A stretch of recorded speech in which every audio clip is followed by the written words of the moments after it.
సత్యవాక్యమని అపోస్తలులు ఎందుకు ప్రకటించారు అన్న అంశాన్ని వేశాం. మరొకసారి జ్ఞాపకం చేస్తున్నాను. అపోస్తలులు సత్యవాక్యమని సువార్త ప్రకటన ఎందుకు చేశారు?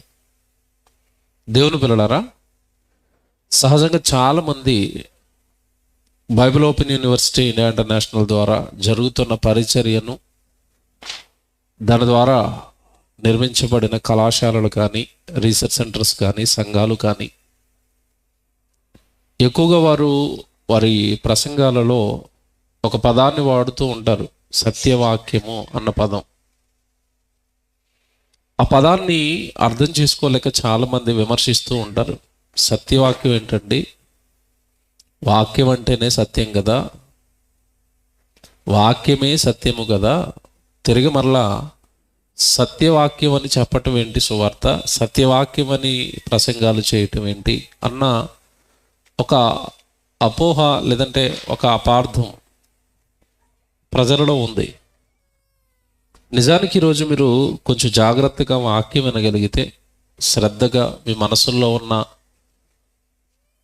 మీరు అనుకుంటున్న పాతవన్నీ కూడా తీసివేసి స్వచ్ఛమైన హృదయంతో వాక్యం ఏం చెప్తుందో వింటాను, బైబిల్లో దేవుడు ఏం రాయించాడో వింటాను అని గనక వినగలిగితే, ఈరోజు మీకు దేవుడు నిజంగా చెప్తున్నాను, మీ జీవితకాలానికి అత్యవసరమైన చాలా సంగతులు, ముఖ్యంగా ఆత్మీయ జీవితాన్ని బాగు చేసే సంగతులు, చాలా సంగతులు దేవుడు ఈరోజు మీకు నేర్పిస్తాడు. దేవుని పిల్లలారా, క్రైస్తవ్యం అనగానే క్రీస్తు దగ్గరకు వచ్చి సృష్టికర్తను చేరుకునే ఒక అత్యున్నతమైన మార్గం ఇది, మతం కాదు. మనం చాలా మతాలను దాటుకుంటూ యేసుక్రీస్తుల వారి దగ్గరకు వచ్చాం.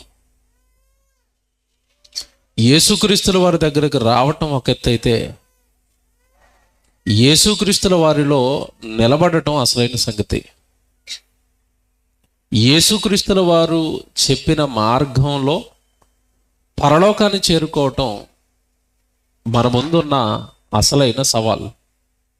సవాల్ అని ఎందుకంటున్నాను అంటే, ఈరోజు దేవుడి కొరకు బ్రతుకుతున్న క్రైస్తవులకు ఒక విరోధం ఉంది. ఆ వాడే అపవాది, శత్రువు, సాతాను. వాడు దేవుడు కోరుకున్నట్టుగా మనల్ని బ్రతకనివ్వడు. దేవుడి ఆలోచనలకు భిన్నమైన ఆలోచనలు, దేవుడు కోరుకున్న జీవితం, దేవుడు కోరుకున్న నిర్ణయాలు, దేవుడు కోరుకున్న ఆలోచనలు మనలో ఉండనివ్వకపోవటమే వాడి పని. ఇది ఎందుకు చెప్తున్నానో కొంచెం ముందుకెళ్ళేసరికి మీకు అర్థమవుతుంది. నిజానికి దేవుడు వేసిన ప్రణాళిక, యేసుక్రీస్తుల వారి ప్రాణత్యాగంతో పాటుగా నా పిల్లలు వాక్యంతో వాళ్ళ ఆత్మలను రక్షించుకోవాలి. దేవుడు వేసిన ప్రణాళిక ఇది. పరలోకంలో ఉన్న కన్న తండ్రి భూమి మీద ఉన్న తన పిల్లలను కాపాడుకోవడానికి ఆయన వేసిన ప్రణాళిక ఏంటంటే, వాక్యము విని నా పిల్లలు విశ్వసించాలి, విశ్వసించి ప్రభు దగ్గరకు వచ్చి పాపాలు కడుక్కొని నిత్యజీవం రావాలి. అందుకే పాత నిబంధనలో ఒక మాట ఉంటుంది, మీ అందరికీ తెలుసు, నరులారా తిరిగి రండి, మీకోసం నేను ఎదురు చూస్తున్నాను. పరలోకంలో ఉన్న కన్న తండ్రిగా నేను పరలోకంలో ఉండిపోయి భూలోకంలో ఉన్న మీకోసం, మీ రాక కోసం ఎదురు చూస్తున్నాను. నరులారా తిరిగి రండి, నేను మీకోసం ఎదురు చూస్తున్నాను అన్నాడు. ఆ రాక మన జీవితంలో ఎలా నెరవేరుతుంది? ఆ పోకడ, పరలోకానికి మనం పోయే ఆ విధానం మన జీవితంలో ఎలా నెరవేరుతుంది? దేని ద్వారా నెరవేరుతుంది అంటే, వాక్యము ద్వారా నెరవేరుతుంది. యాకోబు గారు రాసిన పత్రిక 1వ అధ్యాయము 21వ వచనం, బైబిల్ తీయండి జాగ్రత్తగా.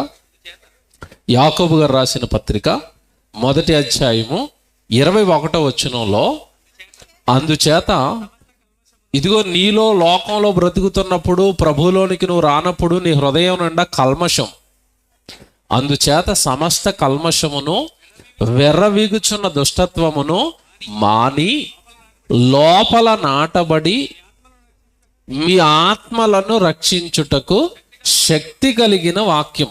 ఎంతమంది చూసారా మాట? మీ ఆత్మలను రక్షించే శక్తి దేనికుందట? వాక్యానికి ఉంది.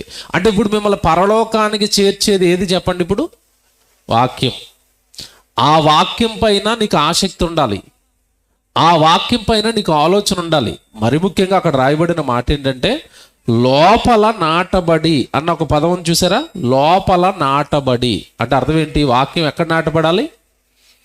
హృదయంలో నాటబడితే దాని నుండి వచ్చే మొలక, దాని నుండి వచ్చే ఫలాలు, ఆత్మ ఫలాలతో నీ జీవితం అద్భుతంగా దైవత్వంలోనికి మారి నువ్వు పరలోకం వెళతావు. అది వాక్యం యొక్క భావం. అక్కడ ఫైనల్గా దేవుడు చెప్పిన మాట ఏంటంటే అక్కడ మీ ఆత్మలను రక్షించేది ఖచ్చితంగా వాక్యం.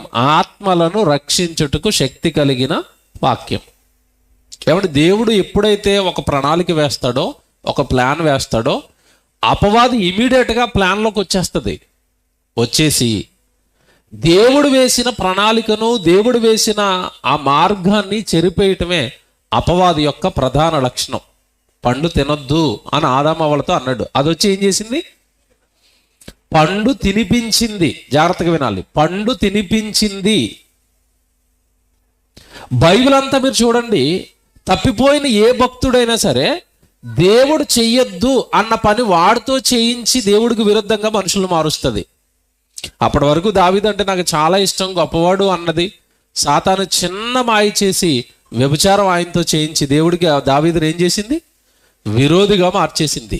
అంటే అపవాది యొక్క లక్షణం ఏంటంటే దేవుడు ఏ ప్రణాళిక అయితే వేస్తాడో నిన్ను రక్షించడానికి, ఆ ప్రణాళికను పాడు చేసి నీ ఆత్మను దెబ్బతీసి నిన్ను నరకానికి నడిపించాలి. ఫైనల్గా దానికి కూడా అర్థమైపోయింది. మొత్తం మీద దేవుడు తన పిల్లల్ని రక్షించుకోవడానికి వాళ్ళ చేతుల్లో ఏం పెట్టాడు? ఇప్పుడు ఆత్మలను రక్షించుటకు శక్తి కలిగిన వాక్యం. అంటే మిమ్మల్ని రక్షించేది ఏది? ఇప్పుడు వాక్యం. బాగా వినండి, ఫైనల్గా మిమ్మల్ని కాపాడేది, రక్షించేది, మిమ్మల్ని పరలోకానికి తీసుకెళ్ళిపోయేది ఏది? ఇప్పుడు వాక్యం. అది మిమ్మల్ని రక్షించేది వాక్యమైనప్పుడు అపవాదికి కూడా టార్గెట్ ఏదవుతుంది? ఇప్పుడు ఏదవుతుంది? వాక్యమే అవుతుంది. జాగ్రత్తగా వినండి, సూపర్ లెసన్ వింటున్నారండి మీరు ఈరోజు. భలే ఉంటుంది మీకు అర్థమైతే. దేవుడు ఖచ్చితంగా ఆత్మలను రక్షించడానికి వాక్యంతో రక్షిస్తానన్నాడు కనుక అపవాది ఎలాగో టార్గెట్ చేస్తుంది వాక్యాన్ని. ఎలా టార్గెట్ చేసిందో తర్వాత ఆలోచిద్దాం. ముందుగా మీకు అపవాది గురించి ఒక ప్రశ్న వేయాలని ఉంది నాకు. దేవుడున్నాడు అన్న మాట నిజం, అలాగే దెయ్యం ఉందన్న మాట కూడా నిజమా అబద్ధమా? నిజం. దెయ్యం ఉందా? ఓపెన్గా మాట్లాడుకుందాం. ఉందా లేదా? దెయ్యం అనేసరికి శ్మశానాల్లో ఏమంటే చెట్ల మీద కూర్చున్న తెల్ల దెయ్యం గురించి మాట్లాడలేదు నేను. అది సినిమాల్లో చూపించిన దొంగ దెయ్యం. అదేమి లేదు. కాళ్ళు వెనక్కుంటాయి, తెల్లచీర కట్టుకుంటుంది, యూనిఫామ్ ఇచ్చారు దెయ్యానికి, మల్లెపూలే పెట్టుకుంటుంది, ఇక ఏ రంగు చీరలు కట్టుకోదట, ఆ చెట్టు ఎక్కే కూర్చుంటుందట. ఏటో మరి ఇవన్నీ అబద్ధాలండి, పచ్చి అబద్ధాలు. సినిమా వాళ్ళు దెయ్యానికి ఇచ్చిన మోడల్ అది. దెయ్యం అలాగ ఉంటుంది అన్నారు కాబట్టి అదే దెయ్యం అనుకుంటున్నారు. తప్పండి, దెయ్యం అది కాదు. తెల్లచీరలు కట్టుకోవడం కాదు. దాని అందం గురించి చెప్తే మతిపోయిద్ది మీకు. చాలా మేకప్ వేస్తుంది అది. నల్ల కొమ్ములు వేసుకుని తెల్లచీర వేసుకుని అది కాదండి దెయ్యం. దెయ్యం అది కాదు. Very good. దేవుడు ఉన్నాడు అన్న మాట వాస్తవం అయితే దేవుడి మాట ప్రకారం దెయ్యం ఉందన్న మాట కూడా వాస్తవం. మీకు మాట అడుగుతున్నాను, తొలుత దెయ్యం ఎవరి దగ్గరికి వచ్చింది? మనుషుల్లో ఫస్ట్ ఎవరి దగ్గరికి వచ్చింది? ఆదాం దగ్గరికి వచ్చింది. Very good. ఆదాం అవ్వల దగ్గరికి ఏదేని తోటలోకి వచ్చిన దెయ్యం తర్వాత ప్రతి భక్తుడి దగ్గరికి వెళ్ళింది. వెళ్ళలేదా? వెళ్ళింది. దావీదు గారి దగ్గరికి వెళ్ళిందా? వెళ్ళింది. సొలొమోను దగ్గరికి వెళ్ళిందా? వెళ్ళింది. సౌలు దగ్గరికి వెళ్ళిందా? వెళ్ళింది. అపోస్తలుల దగ్గరికి వెళ్ళిందా? వెళ్ళింది. మనల్ని రక్షించడానికి వచ్చిన మన ప్రభు దగ్గరికి వెళ్ళిందా? వెళ్ళింది. మీ దగ్గరకు వస్తుందా రాదా? ఎప్పుడు వచ్చింది చెప్పండి నాకు. అస్సలు మనం ఏమనుకుంటున్నామంటే బైబిల్ నా చేతుల్లో ఉంటే దెయ్యం నా దగ్గరికి రాదు. అదే కదా మన నమ్మకం. యేసు ప్రభు ముందే నిలబడి అంటుంది, నాకు ఒకసారి నమస్కారం చేస్తావా, ఈ రాజ్యాలన్నీ నీకు ఇచ్చేస్తానంటుంది. అది దెయ్యం, అది దాని పవర్. మీరు బాగా ఆలోచిస్తే మనం ఏమనుకున్నామంటే బైబిల్ పట్టుకున్నాం, బాప్తిజం తీసుకున్నాం, దేవుడి దగ్గరికి వెళ్తున్నాం, దట్స్ ఇట్. మనం వదిలేసింది ఎవరిని అంటే దెయ్యాన్ని వదిలేసాం. అది ఏ రూపంలో మన దగ్గరికి వస్తుంది? ఎందుకంటే దాని రూపాలు మార్చుకుంటూ వచ్చింది. తొలుత ఆదాము అవ్వల దగ్గరికి వెళ్ళేటప్పుడు ఏ రూపంలో వెళ్ళింది? సర్పం రూపంలో వెళ్ళింది. దావీదు గారికి సర్పం రూపంలో వచ్చిందా? నో. వ్యభిచారం రూపంలో, డబ్బు రూపంలో, దాని రూపాలు మార్చుకుంటూ ఎవరికి ఏ బలహీనత ఉందో ఆ రూపంలో వచ్చి వాడు నాశనం చేయడం స్టార్ట్ చేసింది. వీక్నెస్ మీద కొట్టింది. అపోస్తలుడు 12 మంది ఉన్నారు, ఎవరిని పట్టుకోవాలని వెతుకుతుంది. ఒకడికి వీక్నెస్ ఉంది. ఎవరికి? ఇస్కరియోతు యోధాకి వీక్నెస్ ఉంది. వాడి వీక్నెస్ ఏంటి? డబ్బు. టార్గెట్ చేసింది, 30 వెండి నాణాలు ఇస్తాను, మీ ప్రభుని అప్పగించేస్తావా? అప్పగించేశాడా? అప్పగించేశాడు. అంటే మన బలహీనతల మీద కొట్టి ఈరోజు మనుషులందరినీ కూడా నాశనం చేసుకుంటూ వచ్చింది. తొలి ప్రసంగంలో అన్నయ్య మాట చెప్పారండి, అందుకే నేను ఇటు తిరిగాను. మళ్ళీ ఏం చెప్పారంటే, అందరింట్లోనూ బైబిల్ ఉంది. అందరికీ బైబిల్ వచ్చా? ఇక్కడ నిలబడితే పుస్తకాల పేర్లని నేను టక టక టక చెప్తానన్న వాళ్ళు ఒకరు రండి. మేకా గ్రంథం అనేసరికి ముందు ఇండెక్స్ చూడాలి ఎక్కడుందో. అది మన పరిస్థితి. అంటే ఇప్పుడు అది ఏం చేసిందంటే, క్రైస్తవులు అందరి చేతుల్లోనూ బైబిల్ ఉంది, కానీ బైబిల్ లోపల ఏముందో వీళ్ళకి తెలీదు. ఇదేదో బాగుంది అనుకుంది. అది ఇదేదో బాగుంది. ఏ ఆత్మను రక్షించడానికి 66 పుస్తకాలు చేతుల్లో పెట్టామో ఆ బైబిలే వీళ్ళు చదవటం లేదు కనుక నేను ఓ రూపం ఎత్తితే బాగుంటుంది అనుకుంది. అది ఏ రూపం ఎత్తిందో తెలుసా? నేనంటాం లేదండి, ఇది బైబిల్ చెప్పినవి చెప్తామండి. కొరింథీయులకు రాసిన 2వ పత్రిక మీరు చూడండి, 11వ అధ్యాయానికి రండి. 3వ వచనం చదువుదాం. ముందు ఏమంటుందో 3వ వచనంలో, ఏమండి పౌలు గారు ఆ రోజు అపవాది వస్తుంది మీ దగ్గరికి, మిమ్మల్ని కూడా మోసం చేస్తుందని కొరింథీ పట్టణాన్ని హెచ్చరిస్తున్నాడు. కొరింథీ పట్టణంలో ఉన్న సంఘాన్ని హెచ్చరిస్తున్నాడు.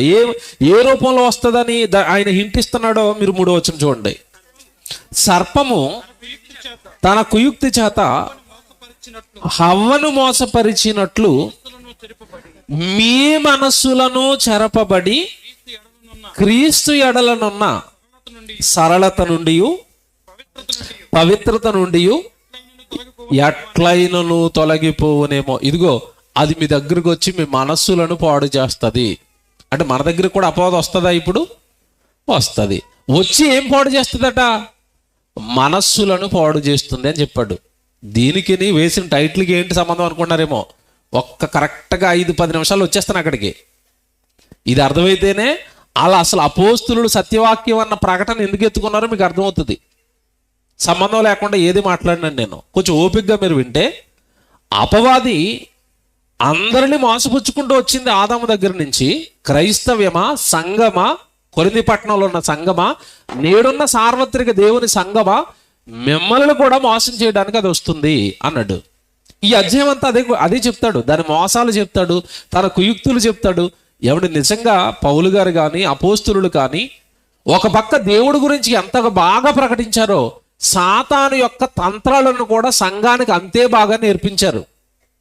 ఇది సాతాను కుయుక్తి, ఇది సాతాను తంత్రము.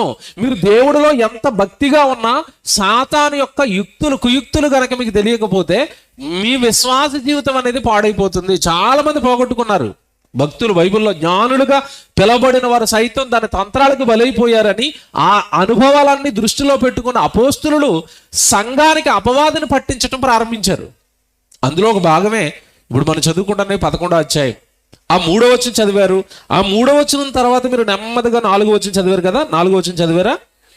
ఎలయనగా వచ్చిన వాడు ఎవడైనను మేము ప్రకటింపని మరి ఒక యేసును ప్రకటించినను. అండర్లైన్ చేసుకోండి.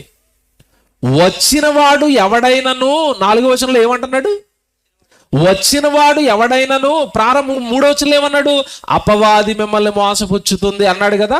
అపవాది మోసపుచ్చటానికి ఎవరో ఒకరి రూపంలో, మనుష్యుల రూపంలోనే మీ దగ్గరికి వస్తుంది. ఇప్పుడు దెయ్యం రూపంలాగా, సర్పం రూపంలాగా రాదు ఇప్పుడు మీ దగ్గరికి. అపవాది నీ పక్కనే ఉన్న నీ ఫ్రెండ్ రూపంలో రావచ్చు. అపవాది మీ ఇంట్లో ఉంటున్న నీ భార్య రూపంలో రావచ్చు. అపవాది నీ భర్త రూపంలో రావచ్చు. ఎందుకు చెప్తానో తెలిసి మాట?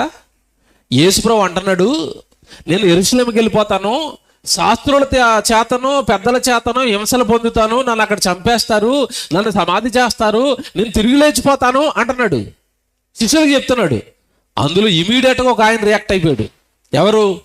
పేతురు గారు. వెంటనే యేసుప్రభు చేయి పట్టుకుని ఏమంటున్నాడు? ప్రభువా, ఇది నీకు దూరమగును గాక అనగానే యేసుప్రభు వెనక్కి తిరిగి, అబ్బా పేతురు, నేను అంటే నీకు ఎంత ఇష్టం అన్నాడా? ఏమన్నాడు పేతుర్ని? పేతురా అన్నాడా? సాతానా అన్నాడా? అంటే ఎవరిలో దూరింది ఇప్పుడు సాతాను? యేసుప్రభు పక్కన ఉన్న పేతురులోకి సాతాను దూరిపోతే నీ పక్కనున్న నీ సహోదరులోకి రాదా సాతాను? మీ ఆయనలోకి రాదా? యోబు గారి భార్యలోకి వచ్చేసింది. యోబు కష్టాల్లో ఉన్నప్పుడు యోబు గారి భార్యలో దూరిపోయి అంటుంది, ఎందుకయ్యా ఆ భక్తి నీకు? ఏమిచ్చాడు దేవుడు నీకు? ఎక్కడున్నవాడిని ఏ స్థితికి పడగొట్టాడు దేవుడు నిన్ను? పిల్లలు చచ్చిపోయారు, ఆస్తి పోయింది, ఆరోగ్యం పోయింది, ఇంక ఏం మిగిలిందని దేవుడు నమ్ముతావు నువ్వు? నువ్వు హాస్పిటల్లో ఉన్నప్పుడు కూడా నీకు ఇలాంటి బాధ చేస్తుంది. యేసుప్రభు నమ్మిన తర్వాత ఈ జరుగుతున్నాయేమో కొంచెం చూసుకోరాదు అంటది. ఎక్కడో అనుమానం మనకి, అంతే కదా.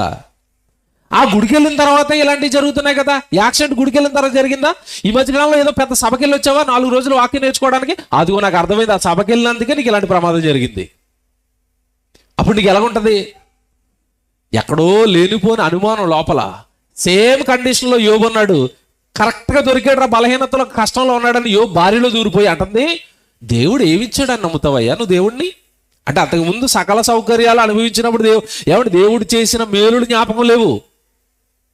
కష్టం వచ్చేసరికి యోబు భార్యలో తీరిపోయి నువ్వు దేవుడిని తిడతావా లేదా? తిట్టి చచ్చిపోతావా లేదా? చూసారా? అంటే మీరు కష్టంలో ఉన్నప్పుడు మీ పక్కన ఉన్న ఎవరో ఒక రూపంలో ఎవరు వస్తారు? దైవం వస్తుంది. నాకు తెలిసిన ఒక సహోదరు ఉందండి, చాలా కష్టపడుతుంది దేవుడి కోసం, చాలా కష్టపడుతుందండి.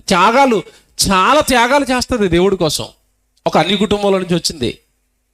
ఎవడ ఈ రోజు ఆవిడకి పెద్ద కష్టం వచ్చిందండి. కాలుకి చిన్న ప్రమాదం జరిగి బెడ్ మీద ఉంది. చుట్టుపక్కల వచ్చిన వాళ్ళు అందరూ అంటున్నారట, నువ్వు ఆ గుడికి వెళ్తాను అందుకే నీ కాలు ఇరిగిపోయింది, ఒకసారి మా దగ్గరికి రారాదు, మళ్ళీ మేము ఇటు తీసుకెళ్తాం అంటున్నారట. అంటే ఆవిడ చెప్తుంటే నాకు అదే అర్థమైంది. అంటే అపవాది ఎవరి రూపంలో, ఇది కూడా అక్కడ యేసుప్రభుకి కష్టం, సిలువ, శ్రమ, త్యాగాలు అనేసరికి పేతురు గారి రూపంలో అంటుంది, ఇది నీకు దూరమగునుగాక. ఎందుకంటే ఆ కష్టాలు, ఆయన కష్టపడకపోతే మనకి ఈరోజు రక్షణ వచ్చేదా? రాదు. ఆయన సిలువ ఎక్కకపోతే నీ పాపం పోతుందా? పోదు. ఆయన సిలువ ఎక్కితే నీ పాపాలు ఎక్కడ పోతాయో, ప్రపంచం మొత్తానికి రక్షణ ఎక్కడ వస్తుందోనని పేతురు గారి రూపంలో దూరిపోయి నువ్వు వెళ్ళొద్దు సిలువకి. నువ్వు సువార్తకి వెళ్ళావనుకో, వాక్యం చెప్పడానికి వెళ్ళావనుకో, సువార్త చేస్తున్న వాళ్ళకి సహకారంగా నువ్వు వెనకాల వెళ్ళావనుకో, ఎవరికో ఒకరికి కరపత్రం ఇస్తావు, ఎవరో ఒకరు మారతారు. అప్పుడు నిన్నేమంటే తెలుసా? సువార్తకి వెళ్ళేటప్పుడు ఏం వెళ్తావమ్మా సువార్తకి, ఎండలో తిరిగితే కాళ్ళు నొప్పులు వస్తాయి, బీపీ డౌన్ అయిపోద్ది, ఇంటికి రాగానే ఆరోగ్యం చెడిపోద్ది, అవసరమా నీకు? వాళ్ళు వెళ్తున్నారు కదా అంటది. నీకు ఎలాగుంటుంది ఆ మాట? బా, నేనంటే ఎంత ప్రేమ మా అమ్మాయికి, ఎంత బాగా చూసుకుంటుంది నా ఆరోగ్యం, సువార్తకి వెళ్ళొద్దు అంటది. అమ్మ నువ్వమ్మ సూపర్ అంటావా? ఏ సాతానా అంటావా నువ్వు? మనం అనం కదండి. ఎందుకంటే ఆడు కుయుక్తులు కానీ ఆడు తంత్రాలు కానీ మనకెక్కడ తెలిసాయి? పాట పాడుకోవడం, ప్రార్థన చేసుకుందాం, హాయిగా నిద్రపోదాం, బంగారు దూతలు కాపలా పెట్టి, ఇదే మనకు అర్థమైంది.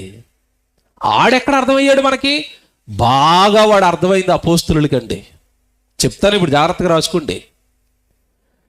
సువార్త ప్రకటన జరుగుతున్న కాలంలో, జాగ్రత్తగా వినండి, సువార్త ప్రకటన జరుగుతున్న కాలంలో సంఘానికి, సార్వత్రిక దేవుని సంఘానికి, ఇదిగో అపవాది మీ దగ్గరకు వచ్చేస్తాడు, మీ మనసులను పాడు చేస్తాడు, మేము ప్రకటించని మరొక యేసును వాడు ప్రకటిస్తాడు. హింట్ ఇచ్చాడు పౌలు గారు ముందే అక్కడ 4వ వచనంలో.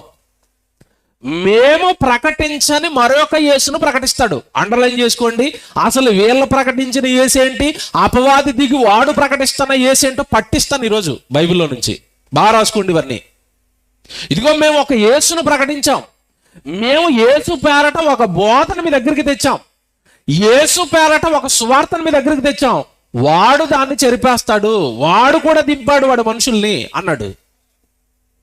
ఎవడు నిజంగా ఇదంతా చదువుతున్నప్పుడు మనకి ఏదో చదువుతున్నప్పుడు మామూలుగా ఉంటుంది, కానీ వాడి రాక మీ దగ్గరికి వస్తేనే తప్ప అమ్మో నేను మోసపోయానన్న సంగతి మీకు తెలీదు.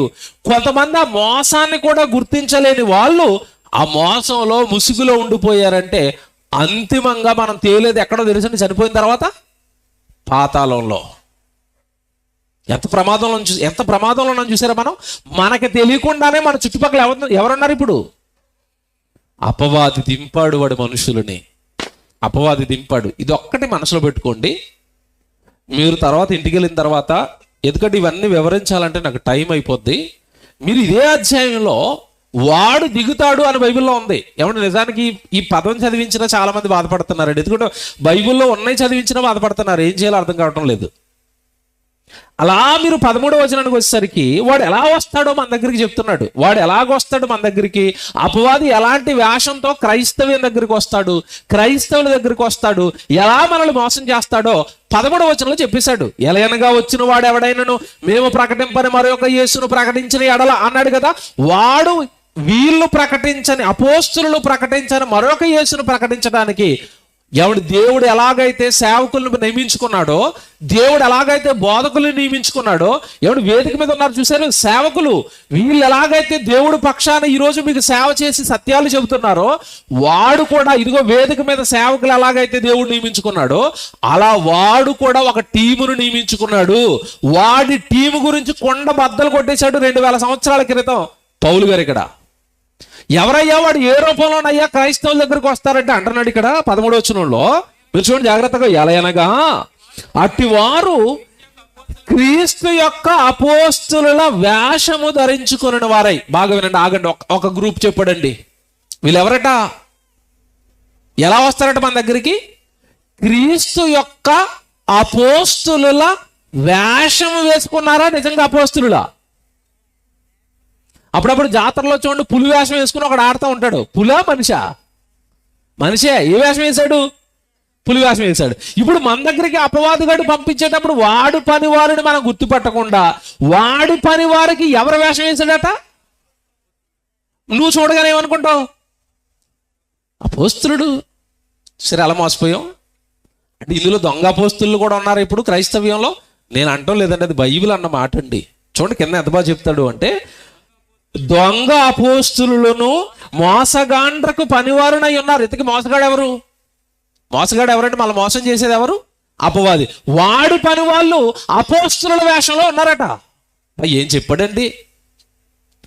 అపవాది పని వాళ్ళు అపోస్తుల వేషంలో ఉన్నారట. ఇప్పుడు కిందన్న విశ్వాసికి బైబిల్ పైన పట్టులేదనుకోండి, డూప్లికేట్ ఎవరో ఒరిజినల్ ఎవరో తెలీదు. వాడి పనివారు ఎవరో నిజంగా దేవుడు పనివారు ఎవరో తెలీదు.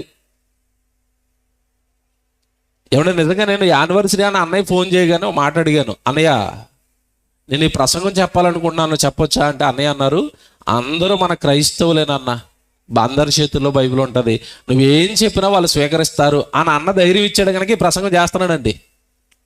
ఎదిగి మాట చెప్తున్నానంటే, చాలా మందికి బైబిల్లో ఉన్నవి ఉన్నట్టు చదివి వినిపించినా ప్రజలకు చెప్పినా చాలా మందికి నచ్చదండి.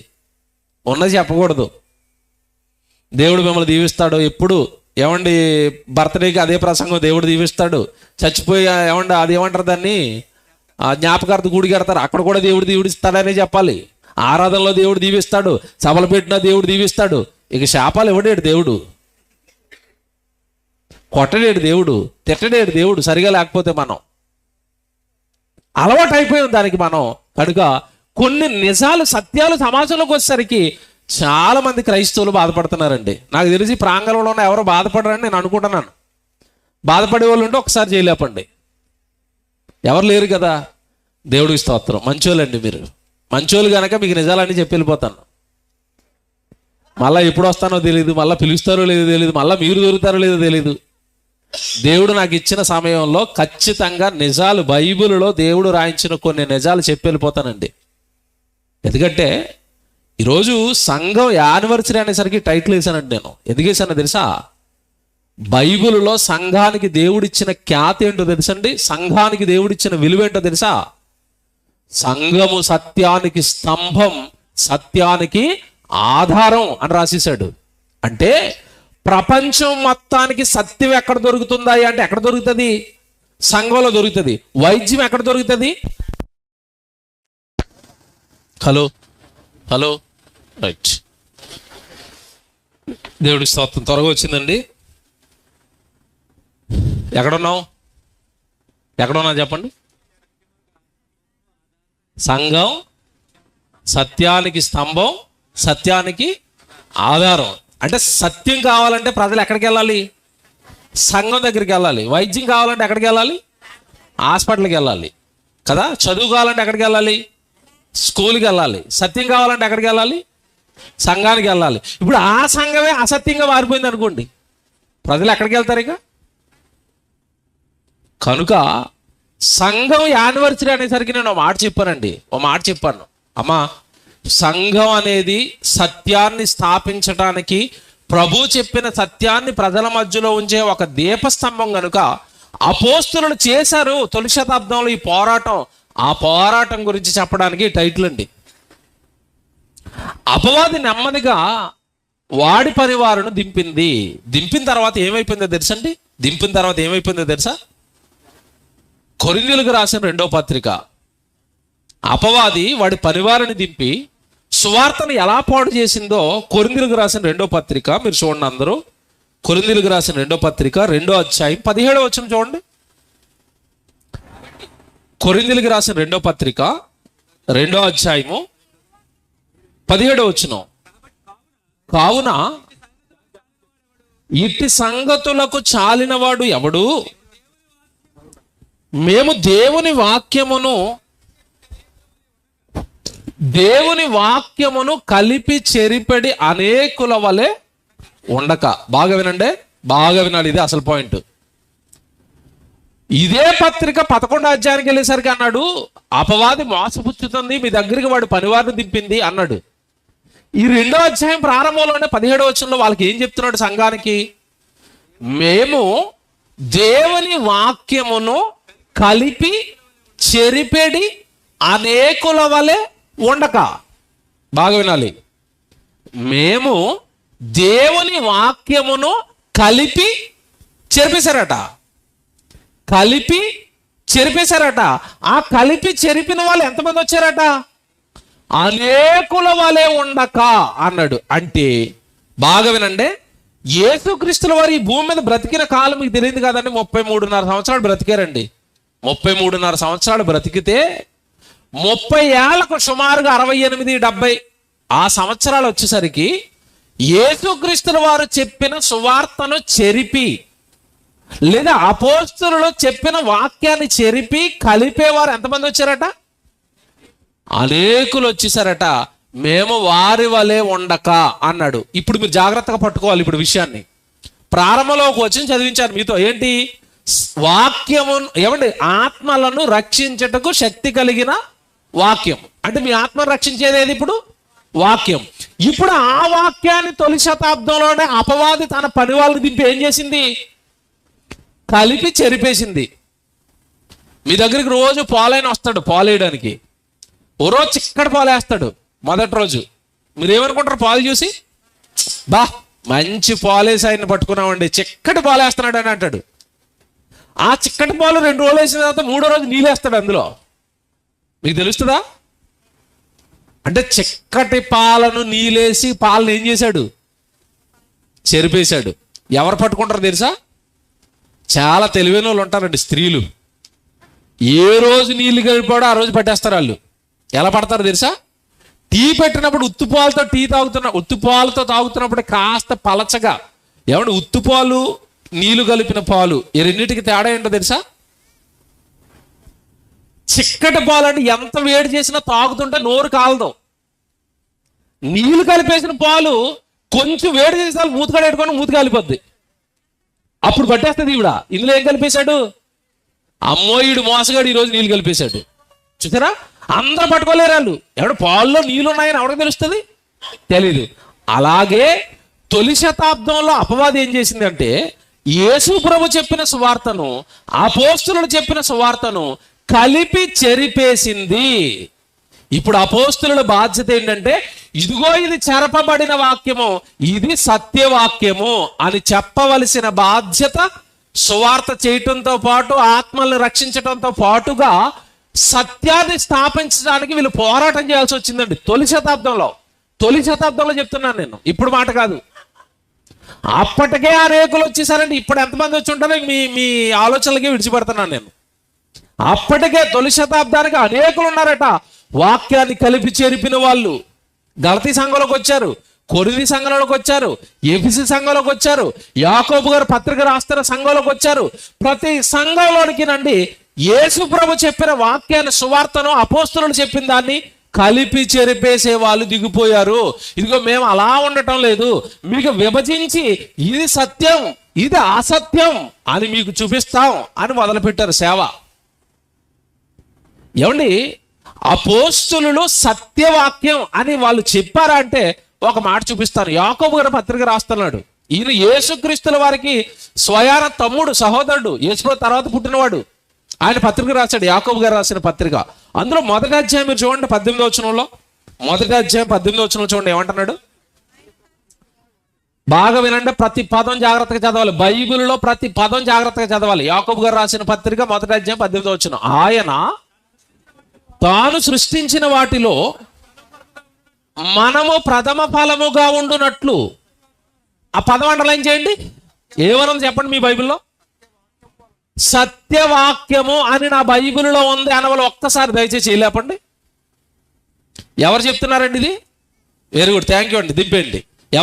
ఎవరు చెప్తున్నారు సత్యవాక్యం అని? యాకోబు గారు అంటున్నారు, సత్యవాక్యము వలన దేవుడు మనలను కన్నాడు. సత్యవాక్యంతో కన్నాడు. సంగమా, సత్యవాక్యంతో మనల్ని కన్నాడు. అపవాది వచ్చి ఆ సత్యవాక్యాన్ని పాడు చేసింది. చెప్తాను అదేంటో ఇదేంటో కూడా, మీరు ఏం కంగారు అవ్వకుండా భలే ఉంటారు చివరికి వెళ్ళేసరికి. బాగా వినండి చాలు. సత్యవాక్యము అన్న పదం ఈరోజు ఏమంటే నిజంగా చాలా మంది ఏమంటున్నారంటే, మేమంటున్నాం, వాళ్ళ వాక్యం సత్యం అంటారండి, అందరి వాక్యం అబద్ధం అంటారండి, మేమంటున్నాం అంటున్నారు. దయచేసి మా మీద నింద వేయకండి. సత్యవాక్యము మేము చెప్పేది సత్యం అని మేము కాదు ప్రకటిస్తుంటా. ఎవరు ప్రకటిస్తున్నారు? తొలుత అపోస్తులు ప్రకటిస్తున్నారు. అపోస్తులు పత్రికలు రాశారు. ఎఫ్సీలకు రాసిన పత్రిక, పౌలు గారు చెప్తున్న సంగతి కూడా చూపిస్తాను చూడండి. ఎఫ్సీలకు రాసిన పత్రిక మొదటి అధ్యాయం 13వ వచనం చూడండి. ఎఫ్సీలకు రాసిన పత్రిక మొదటి అధ్యాయము 13వ వచనం. ఇదిగో వీళ్ళంతా కూడా అనుజనులండి. ఎఫ్సీ సంఘం అనేసరికి అనుజనులు వీళ్ళంతా. పౌలు గారు సువార్తలో భాగంగా ఈ ఎఫ్సీ పట్టణంలో సంఘాన్ని కట్టాడు. అనుజనులు మార్చుకుని ప్రభువులోకి నడిపించుకున్నాడు. వాళ్ళకి రాశాడు ఈ పత్రిక. రాస్తూ అంటున్నాడు, మీరును సత్యవాక్యమును అనగా, అండర్లైన్ చేసుకోండి, సత్యవాక్యము అనగా. మళ్ళా చెప్తున్నాను, ఇక్కడే ఉంది విషయం అంతా. సత్యవాక్యమును అనగా మీ రక్షణ సువార్త. అండర్లైన్ చేయండి. సత్యవాక్యం అంటే ఏంటో తెలుసా? మీ ఆత్మలను రక్షించే సువార్త సత్యవాక్యం. చెప్తాను ముందుకెళ్ళేసరికి అర్థమవుతుంది, ఇది మైండ్లో పెట్టుకోండి. మీ ఆత్మలను రక్షించే సువార్త సత్యవాక్యం. మీకు వినబడుతున్న వాక్యం మీ ఆత్మను రక్షించాలి. మీకు వినబడుతున్న వాక్యం మిమ్మల్ని పరలోకానికి చేర్చేదై ఉండాలి. మీకు వినబడుతున్న వాక్యము మీ పాపాలను కడుక్కునేదై ఉండాలి. మీకు వినబడుతున్న వాక్యము దేవుడి భయాన్ని మీలో పుట్టించేదై ఉండాలి. అది సత్యవాక్యం, అది సత్య సువార్త. అది మిమ్మల్ని పరలోకానికి చేర్చేది, మీ ఆత్మను రక్షించేది. మీరు పాపాలు విడిచి భయంకరమైన పాపాలు విడిచి దేవుడి కొరకు భక్తుడుగా నిన్ను నిలబెట్టే సువార్త ఏదైతే ఉందో అది సత్య సువార్త, అది సత్యవాక్యం. ఆ రక్షణ సువార్తను మేము ప్రకటించాం. దాన్ని విని ఎఫెసీ సంఘమా, మీరు సంఘంగా ఈరోజు ఉన్నారు. కానీ పరిస్థితి ఏంటో తెలుసా? వాక్యం చెప్పి ఆత్మలను రక్షించిన మేమే ఏమని చెప్పుకోవాల్సిన పరిస్థితి వచ్చింది అంటే, ఇదిగో మేము చెప్పింది సత్యవాక్యం అని చెప్పుకోవాల్సి వస్తుంది. ఎవరు? మేం కాదు. ఎవరు? మళ్ళా అడుగుతున్నాను, ఎవరు? అపోస్తులు అంటున్నారు మేము చెప్పేది సత్యం, మేము చెప్పేది సత్యం, మేము చెప్పేది సత్యం, మేము చెప్పేది సత్యం. యాకోబు గారు అదే మాట, ఇక్కడ ఇదే మాట. మీరు బైబిల్ అంతా తిరగండి, చాలా చోట్ల పదం ఉంటుంది, సత్యవాక్యం, సత్యవాక్యం, సత్యవాక్యం. కారణం ఏంటి? తొలి శతాబ్దానికే వాక్యాన్ని కలిపి ఏం చేశారు? చేరిపేశారు. కాబట్టి ఇదిగో ఇప్పుడు మేము చెప్తున్నది సత్యం, ఈ సత్యం ద్వారానే మీరు రక్షించబడతారు అన్న బోధ జరుగుతుంది. చాలా మంది ఏమంటున్నారంటే, ఏం చెప్పినా యేసుప్రభు పేరట ఏదో చెప్తున్నారు కదండి, చెప్పనివ్వండి అన్నారు. అలా చెప్పనివ్వండి అని వాక్యాన్ని సరిగా పట్టించుకోకపోవటం వల్ల క్రైస్తవ్యంలోనికి ఈరోజు కొత్త బోధ ఒకటి వచ్చింది. మరి రాజమండ్రి, చాగల్లు, ఈ నెలటూరు, ఈ ఊరికి ఇంకా వచ్చిందో లేదో తెలీదు. మా హైదరాబాద్లో అయితే 1,00,000 మంది వెళ్ళిపోయారు అందులోకి, ఆ బోధలోకి. లేటెస్ట్ కొత్త ట్రెండ్ అనమాట. ఎందుకంటే 30 సంవత్సరాలకు ఒకసారి ట్రెండ్ మారుస్తుందట లోకం. అలాగే ఎప్పుడు యేసుప్రభు పరలోకం, ఈ ట్రెండ్ ఏం బాగుంది, యేసుప్రభు ఉన్నాడు, తండ్రి ఉన్నాడు, ఈ ట్రెండ్ ఏం బాగుందని కొత్త ట్రెండ్ దింపారు క్రైస్తవ్యంలోకి. ఏంటో తెలుసండి అది? యేసుప్రభు భూమి మీద ఉన్నప్పుడు మనకి ఏం చెప్పాడంటే పరలోకంలో తండ్రి ఉన్నాడని చెప్పాడా? చెప్పాడు. ఇప్పుడు వీళ్ళు వచ్చి ఏమన్నారు తెలుసా? యేసుప్రభు ఒక సంగతి చెప్పడం మర్చిపోయాడు మీకు, పరలోకంలో తండ్రితో పాటు పక్కన తల్లి కూడా ఉందని చెప్తున్నారు వీళ్ళు. రాజమండ్రి వచ్చిందట, ఇక మీరే నెక్స్ట్ నెలటూరు చాగళ్ళు ల్యాప్టాప్లు పట్టుకుని వస్తారు వాళ్ళు ఎక్స్ప్లెయిన్ చేయడానికి. ఇంటింటికి వచ్చేస్తారు, మిమ్మల్ని రమ్మని ఇలా సభలు పెట్టి పిలవరాళ్ళు, వాళ్ళే మీ ఇంటికి వచ్చేస్తారు. వాళ్ళే మీ ఇంటికి వచ్చి ల్యాప్టాప్ ఓపెన్ చేసి బైబిల్ తీ, యెరూషలేము మనకి తల్లి అని ఉంటుంది, ఆ రెఫరెన్స్ ఒకటి, గలతీ పత్రికలో ఉంటుందండి అది, ఆ రెఫరెన్స్ ఒకటి, పరమగీతాల్లో తల్లి తల్లి ప్రియురాలు అన్న పదాలు ఉంటాయి. అవన్నీ ఒక చోటకి తెచ్చి, ఇదిగో ప్రియురాలు అని ఎవరిని అన్నాడు తెలుసా దేవుడు? పరలోకంలో పక్కన ఆవిడికి వైఫ్ ఉంది, మీకు తెలియదు. ఇంతకాలం బోధకులు దాచేశారంటారు వాళ్ళు. బోధ ఎలాగుంది ఇప్పుడు ఈ బోధ ఎలాగుంది మీకు? పరలోకంలో మనకి ఎవరున్నారట? తల్లి ఉంది. మా దగ్గరికి వచ్చాడండి, మా సంఘంలో ఉన్న ఒక సహోదరు దగ్గరికి వచ్చాడు. ఆ చెల్లి అతలాకుతలం అయిపోయి ఉండు, మా అన్నయ్య ఉన్నాడని నాకు ఫోన్ చేసి ఆడికి ఫోన్ ఇచ్చింది. అయ్యగారు మీరు బైబిల్ కాలేజ్ ఆ ప్రిన్సిపల్ అట్ట కదా, మీతో నేను కలవాలి, నేను మీకు చాలా విషయాలు చెప్పాలంటే, బాబు నాకు చాలా విషయాలు వద్దు, చిన్నవి చెప్తే అర్థమైపోతే కొంచెం మొదలెట్టాను. మొదలెట్టాడు. మొదలెట్టగానే ఇక తెలిసిపోయింది, డైరెక్ట్గా ఎక్కడో యెరూషలేము అంటున్నాడు, పరమగీతాలు అంటున్నాడు. బాబు ఇదంతా వద్దు, డైరెక్ట్గా పాయింట్లోకి రా అన్నాను. డైరెక్ట్గా పాయింట్లోకి రాగానే అంటున్నాడు, ఏమంటే మనకి పరలోకంలో తండ్రి ఉన్నాడు, అలాగే మనకు పరలోకంలో తల్లి కూడా ఉంది అన్నాడు. మాకు కనబడిన తల్లి నీకెక్కడ కనబడిందిరా అంటే, అది అంతేనండి, మీరు డైరెక్ట్గా కలిస్తే చెప్తానంటున్నాడు. చూసారా, పరలోకంలో ఎవరున్నారట? తల్లి ఉంది. ఇంకో కొద్ది కాలానికి ఒకడు వస్తాడు, పరలోకంలో మనకి బామర్ది ఉన్నాడు అంటాడు. ఇంకా కొంతకాలానికి ఒకడు వస్తాడు, పరలోకంలో మనకి బావ, అక్క, తమ్ముడు, అబ్బో పెద్ద ఫ్యామిలీ ఉంది, బైబిల్లో ఉంది అదంతా అంటాడు. నమ్మేస్తారా? నమ్ముతున్నారండి. ఇప్పుడు 1,00,000 మంది ఉన్నారు వాళ్ళకి ఫాలోవర్స్ హైదరాబాద్లో. మేము ఉంటున్న పట్టణంలో నుండి పరలోకపు తల్లి ఉందని నమ్మే వాళ్ళు 1,00,000 ఉన్నారు. చూసారా, యేసు ఎక్కడైనా తల్లి ఉందని చెప్పాడా? అంటే వీళ్ళు ఏమన్నారంటే, ఆ పరలోకంలో తండ్రికి భార్య ఉంది. ఎలాగుంది బోధ?